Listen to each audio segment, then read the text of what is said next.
Howdy, all. Welcome on this first day of fall. I'm Paul Thompson, and this is my Project Hell, where for the next 20 minutes or so, Kelly and I are going to throw away all that corporate lingo and just talk no-nonsense project management, and hopefully give you real solutions to some of the real problems you're facing. And I'm Kelly Schockler, and in this episode of My Project Hell today, we've got a hot topic teed up for your learning enjoyment, something to spur you in your project management knowledge and hopefully your growth. And then instead of Coach's Corner today, we are going to do a Love It or Lose It. And that's where we pull in our producer, Katie, and she tests Paul and my ability to give our biased opinions on various project management related topics, and to see how divergent Paul and I are from one another and how we think. And with that, let's go into our hot topic, Paul. What do we have? We have hygiene. And if you guys have teenagers, you know you spend a lot of time telling them, brush your teeth, shower at least once a day, use the soap, wash your hair, dry off, put on deodorant, clean socks, clean underwear. Teaching teens good hygiene is really one part teaching and a whole lot of parts of reminding. And that's kind of the way it goes on projects too, right? Because we have hygiene activities that need to be taken to keep up RAID logs and RACEs, schedule and communication plans. All those things will get stale and start to rot if they're not kept up. Definitely. And it's one of the things I think PMs can find to be tedious, is trying to keep the RAID log up, trying to keep your schedule up, trying to do all that. And all of that is part of good project hygiene, for sure. Disciplining yourself as a PM to do that. But also, I think it's critical as part of your project hygiene to stay on top of your stakeholder relationships, right? I mean, sure, we've got project baselines to mind, risks and all the rest, but look what happens when you skip your annual cleaning, Paul, at the dentist, right? When you blow that off, if you blow off putting oil in your car, changing the oil, as I might have been known to do, then you're going to pay those horrible consequences later. Right. So I wanted to point out here for this topic of project hygiene that we need to also consider what a PM needs to do to keep things running well includes the maintenance of stakeholder relationships. And I call that the care and feeding of stakeholders. So, Paul, I want you to take a minute and think back to when your kids were little. All right. Kind of the teenager thing too. What happened when you didn't make sure they had enough food or shelter or water or sleep? Right. They all get cranky. They don't. Yeah. They're difficult. And whiny. So part of regular project maintenance and hygiene is maintaining those stakeholder relationships, reaching out, taking pulse checks. This can just be quick 2 or 3 minute things sometimes, right? Where you're just ensuring your stakeholders have all the information they need. You're checking for signs of developing or emergent issues like cracked teeth and inflamed gums, right? You might not realize that until you go to the dentist. So it's our job as PMs to be constantly managing those stakeholder expectations as part of our project management activities. That's my 2 cents. Absolutely. And it's easy with a teen to know when their hygiene's kind of falling off, right? You get a very aromatic warning on it. It's a little bit harder. It's a little bit harder with project deliverables, project activities, right? So how do you know when you're kind of falling behind on that hygiene? I mean, Kelly, you really, you kind of knocked it out of the park with that stakeholder, hygiene and keeping that relationship going. Also look at things like your RAID log, right? Is your RAID log filled with risks that, they kind of wane by the wayside, right? Things change over time, and what was a risk early on may or may not be now. And the same thing with your schedule. Is it really up to date, or did you put it out there as kind of a check mark and just continue on? One of the ways I know if I'm keeping up on these things is when a customer or a stakeholder on a project is continually asking me or one of the project managers for information rather than going to the dashboard, going to the status reports, going to the artifacts, it's because they've lost faith in the accuracy or in the value of your RAID log and things like that. So you really have to be mindful to keep them updated and then continually use them, right? Whenever you go over your weekly status, you should be bringing up your RACI or your RAID log to talk through, these are the risks we have now. These are the decisions we're making. Does everybody agree? Let's pull this one down because we're no longer worried about not getting any staff. We brought in all the staff we need now. Things like that. So lots of opportunities to kind of check off and know when you start to get the smelly side of your deliverables. I like the analogy of the teen. Very good. So we want to ask you right now to ask yourself as a project manager, what project are you on right now? Where and how are you with what are you doing right now to work on your project hygiene when it comes to maintaining the project health? Is information up to date in your RAID log? Are deliverables and schedule current? And then how's it going with the care and feeding of your stakeholders? So start today, and then maybe it's a once a week thing for you where you have a regular schedule, like how am I doing? I need to carve out some time here to do this, because how you handle these seemingly mundane tasks, these are what make the giant difference in how your project rhythm is established, minimizing stakeholder confusion and really getting their trust. Good point. All right, so let's go into this love it or lose it piece of My Project Hell. This is where, again, our faithful and wickedly smart show producer, Katie, she's going to throw down some carefully curated hot topics that are relevant to project management. And then Paul and I will weigh in. So over to you, Katie. All right, let's get started with Project Management Office for Managing Projects. Love it or lose it? I love it. As long as, right, everything's a yes, but I love project management offices that are truly managing the portfolio, looking across the entire suite of projects and treating them as a whole entity for the enterprise rather than just having projects all executed one-off. So I'm a big love it when it comes to PMO. In fact, we have PMO as a service if you need to. Nice plug, nice plug. And boring, we need to be, having different opinions. I'm on board with you on this. This is one, of course, I love it, but let's make sure it's the right thing for the organization. Does it make sense to put energy into building out a PMO? And second, is it being done for the right reasons? Because not every organization needs a PMO. A handful of PMs can self-organize and standardize a few things. And smaller companies call it good, but maybe in bigger organizations where you've got more projects, more portfolios, where the opportunity for the Wild West to get out of control and all the chaos and collapse, there's a lot more opportunity for that. And then really the right reasons, that strategic alignment with the executive leadership vision. Is that there?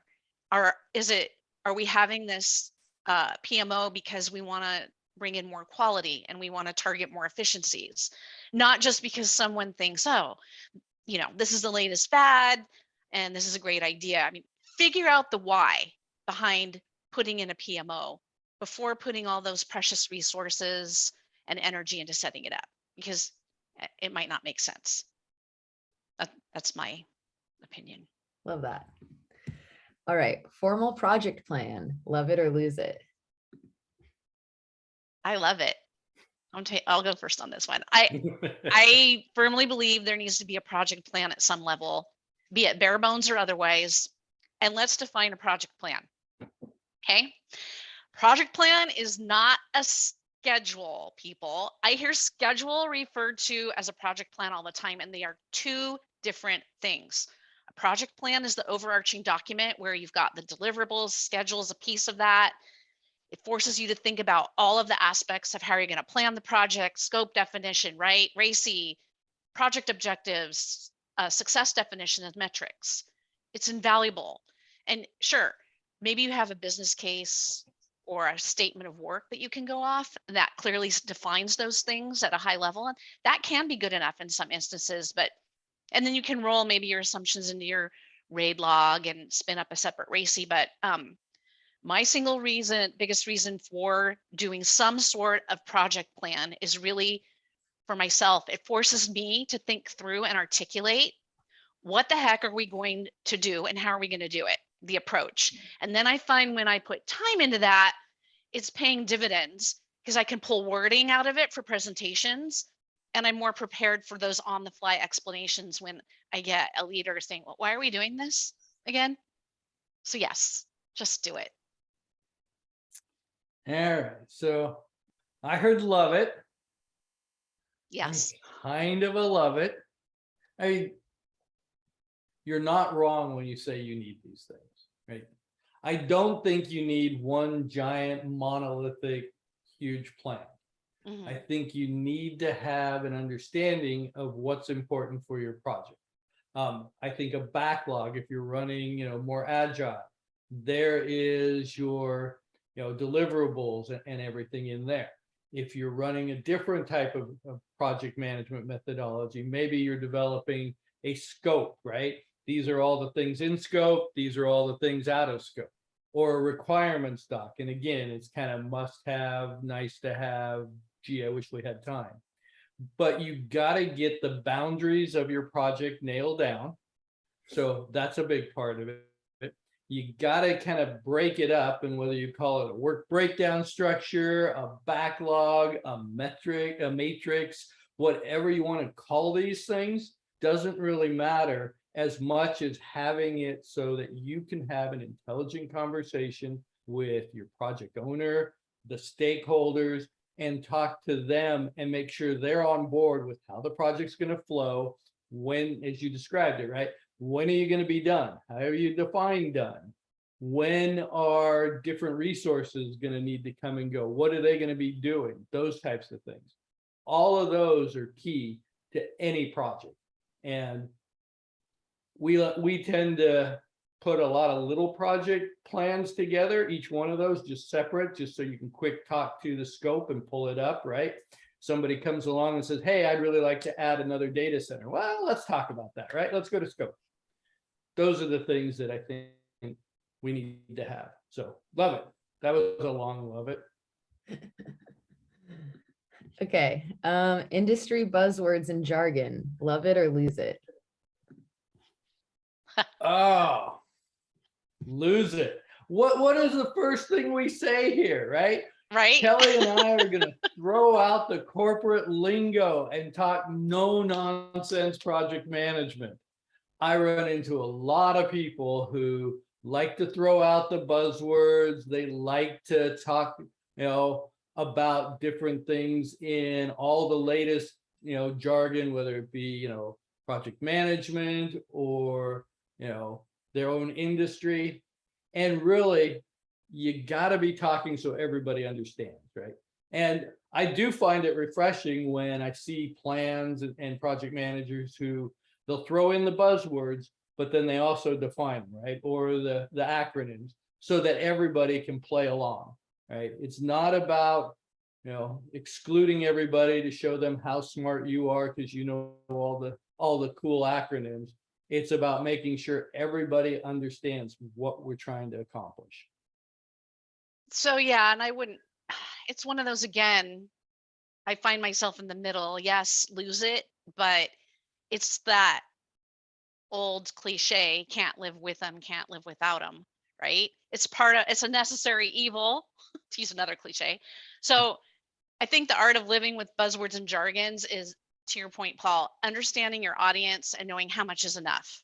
So how many of you have sat in a workshop or a keynote and listened to a speaker using buzzwords and jargon and cliches ad nauseum, and then you just shut down and you're not even listening anymore?